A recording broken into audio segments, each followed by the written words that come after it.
आपने अपने देश के जो राजा महाराजा होते थे या उनकी सेना होती थी, उनके बहुत सारे इतिहासों को पढ़ा होगा, लेकिन वो राजा महाराजा और उनकी सेना किस तरह लड़ाई करती थी और किन हथियारों से करती थी, शायद आपने उसे देखा नहीं होगा। शायद उनके तस्वीरों में कुछ हथियारों को आपने देखा होगा, जिसमें तलवार है, भाले हैं, बर्ची है, ऐसे तमाम हथियार थे जिन हथियारों से राजा महाराजा और उनकी सेना जो है युद्ध लड़ा करती थी। लेकिन समय के साथ साथ ये सारे हथियार जो हैं वो विलुप्त तो होते गए, लेकिन वहीं पर पालघर में इन शस्त्रों का जो है एक प्रदर्शनी लगाया गया है और इस प्रदर्शनी में बहुत सारे राजा महाराजा जिन हथियारों से लड़ते थे, उनकी सेना जिन हथियारों से लड़ती थी, उन हथियारों को यहाँ पे प्रदर्शनी में आम जनता, आज के युग के जो युवा हैं, उन्हें दिखाने के लिए ये लगाया गया है ताकि वह देख सके, समझ सके कि उनके जो पूर्वज थे या हमारे जो राजा महाराजा थे वो किस तरह लड़ते थे और किन हथियारों से लड़ते थे। आज हमारे साथ वहीं पे जो इस प्रदर्शनी को लगाने वाले राउत जी हमारे साथ हैं, उनसे ही बात करते हैं किन किन प्रकार के हथियार लगाए गए हैं और इन हथियारों को किस प्रकार प्रयोग किया जाता था। क्या कहेंगे सर? पहले आपका परिचय दीजिए थोड़ा सा। नमस्ते, मेरा नाम है श्रीदत्त राउत। गए 22 साल से मैं ये संग्रह अपनी खुशी के लिए कर रहा हूँ और आज जिलाधिकारी पालघर के अंतर्गत ये प्रदर्शनी लोगों के लिए फ्री ऑफ कॉस्ट दिखाई गई है। अच्छा, मुझे ये बताइए कि ये जो तरह तरह के हथियार यहाँ पे लगाए गए, जो यूज पहले प्रयोग में लाए जाते थे, उसमें कुछ जो महत्व के हथियार हैं उसके बारे में क्या कहेंगे? यहाँ खास करके कम से कम एक 250 टाइप्स के हम लोग ने हथियार रखे हुए हैं। परचू है, जमदाड़ है, तलवार के काफ़ी टाइप्स है, भाला के कम से कम 58 प्रकार हम लोग ने रखे हुए हैं। साथ में तोपों के तोप गोले रखे हुए हैं, जो सिरपेज पहनते थे वो है, प्रोटेक्शन के लिए जो ढाल यूज़ किए गए थे। ऐसे तरह तरह के कम से कम मेरे ख्याल से पूरी प्रदर्शनी मिलके 600-700 अलग अलग टाइप्स के हथियार रखे गए। अच्छा, जब आप जगह जगह प्रदर्शनी लगाते हैं तो किस तरह का प्रतिशत युवाओं में मिलता है? युवा से ज़्यादा तो मतलब युवा तो काफ़ी, उनको क्वेश्चंस काफ़ी रहते हैं कि ये कहाँ से लाए गए, सबसे बड़े। मगर मेरे को सबसे ज़्यादा अच्छा लगता है कि जो छोटा वर्ग है, जो स्कूल में जा रहा है, वो काफ़ी स्कूल में जाने के बाद छत्रपति शिवाजी महाराज उनके पढ़ाई में रहते हैं और उनके टाइम के ये पेपर्स है, अपने मोड़ी के कई पेपर्स रखे हुए, हथियार रखे, तो देख के काफ़ी खुश होते थे और वो खुशी ज़्यादा हमारे लिए महत्वपूर्ण है। अच्छा, जो ये हथियार का देखभाल है, इसका रख रखाव किस तरह आप करते हैं? इसके लिए जो खर्च आता है वो कैसे आता है? ये पूरी प्रदर्शनी, ये बहुत कठिन काम है। आप देखा जाए तो पूर्वज उतने समय से बोलेंगे तो ये हमारी धरोहर है। ये प्रदर्शनी मेरी वैयक्तिक संग्रह की है।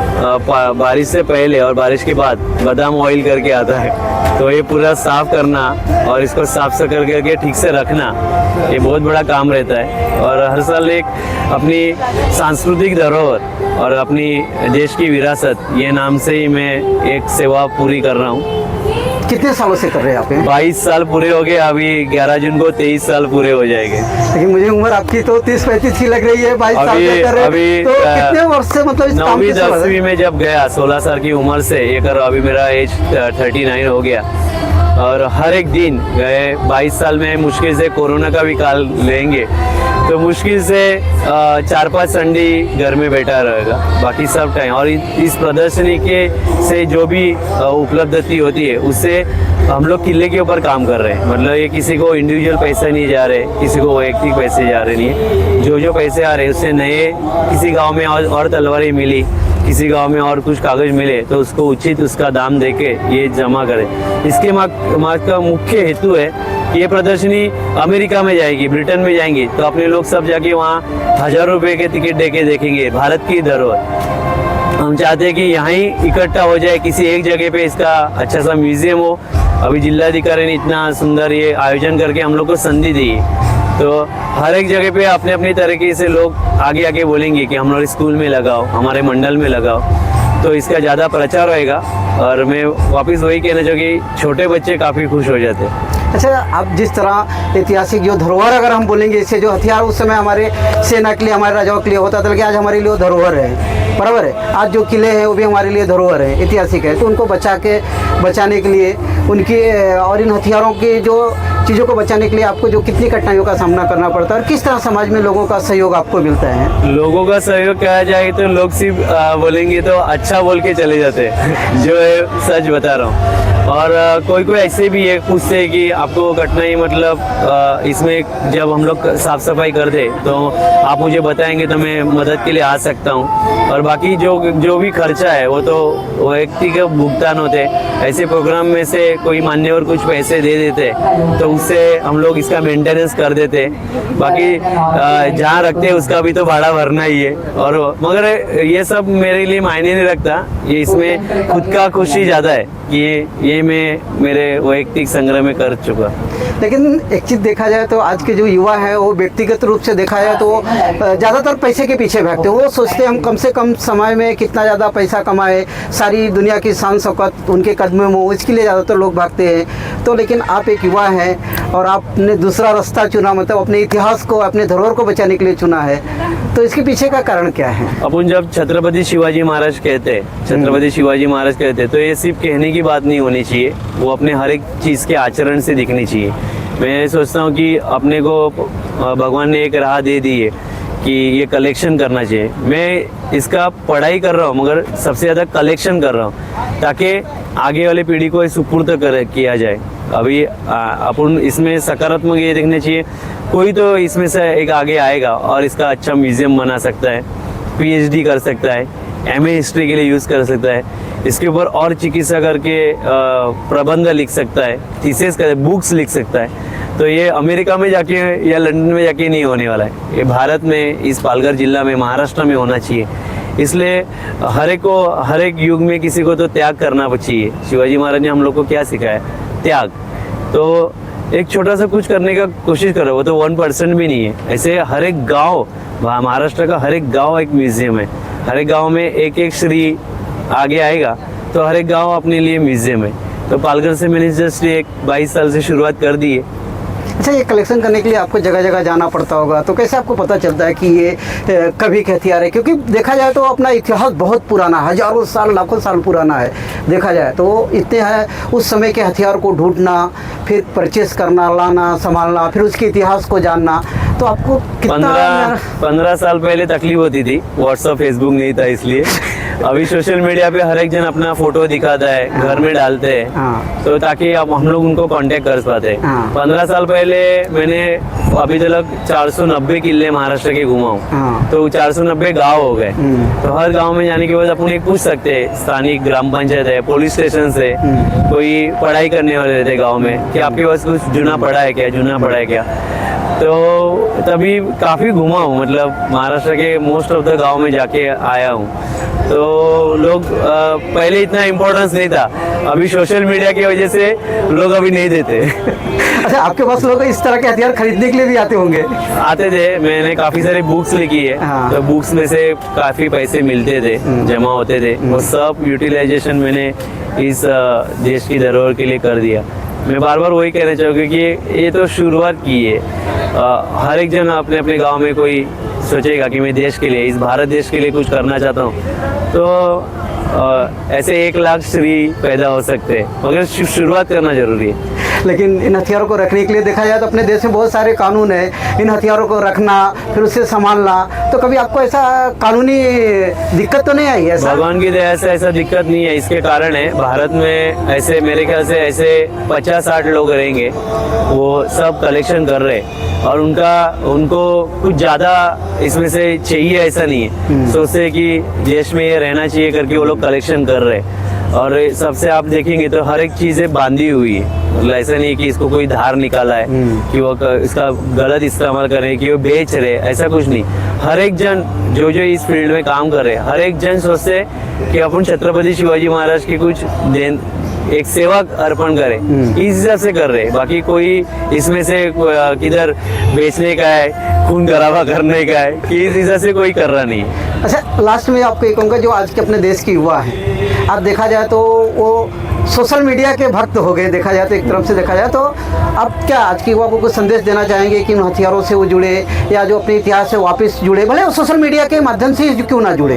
अब जो हम गलत चीज़ें पढ़ते हैं, गलत चीज़ें फॉरवर्ड आज के युवा करते हैं, उन चीज़ों को छोड़कर हम अपने इतिहास को फॉरवर्ड करें, उसे पढ़ें, इन हथियारों के बारे में जानकारी करें, उसे सोशल मीडिया का उपयोग करें। तो इस तरह का कुछ संदेश देना चाहेंगे संदेश से आपने तो क्वेश्चन बहुत अच्छा क्वेश्चन बताया, इन्होंने पूछा है या सजेशन पूछा है। मैं हर टाइम बोलता है कि सोशल मीडिया पे जो इतिहास बताया जाता है उसमें एक क्वेश्चन करना जरूरी है कि भाई इसका पुरावा क्या है, एक इसका रेफरेंस क्या है। अपन वही नहीं करते, सिर्फ सामने वाले को फॉरवर्ड करते हैं और बोलते हैं कि ये ऐसा हुआ था लगता है। तो ये जैसे हम लोग मराठी में बोलते असं आणि तसं, ऐसा और वैसा, बरोबर कि नहीं। तो अपन ने उसका पुरावा एविडेंस पूछना चाहिए, ताकि जिसने कुछ फॉरवर्ड किया है वो उधर ही कैंसिल हो जाएगा। और एक्चुअल जो है, जैसे अभी आपने एक्चुअल तलवार देखी है और पिक्चर में देखते हैं हीरो को काफ़ी गोली लग जाती है, तलवार लग जाती है, फिर भी वो हीरो 10 मिनट के बाद उड़ जाता है। तो एक्चुअल फैक्ट के ऊपर देखने के लिए आप ऐसे प्रदर्शनी करो।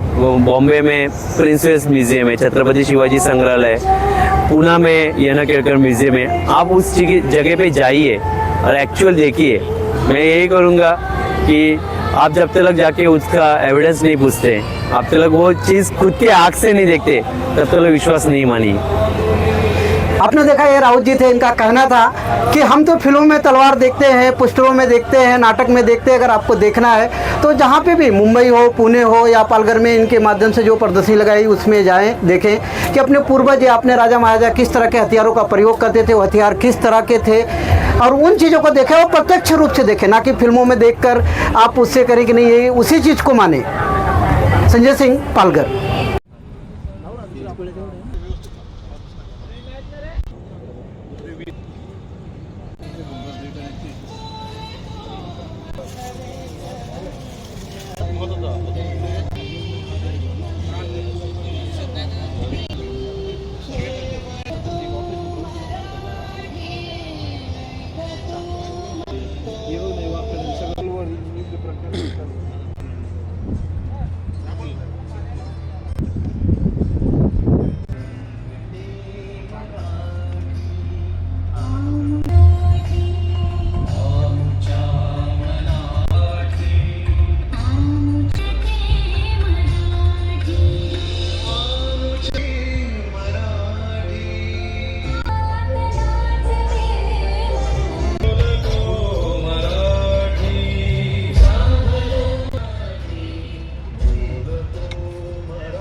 मारो छोटा सा, हाँ इधर थोड़ा सा करके फिर उधर कर लेते हैं, उधर नाली ना तिकडे मोडी ले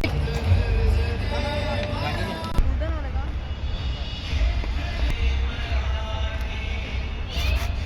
शस्त्रों का, हथियारों का,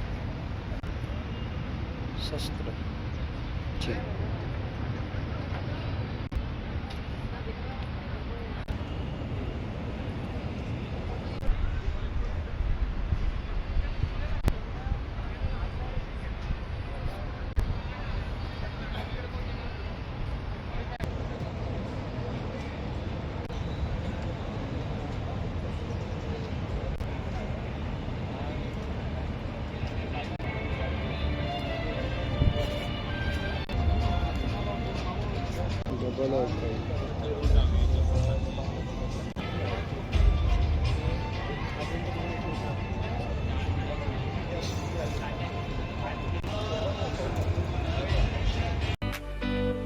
अगर अभी तक आपने हमारा चैनल सब्सक्राइब नहीं किया तो अभी सब्सक्राइब करें और बेल आइकॉन को क्लिक करके हमारी लेटेस्ट खबरों से रहे अपडेट।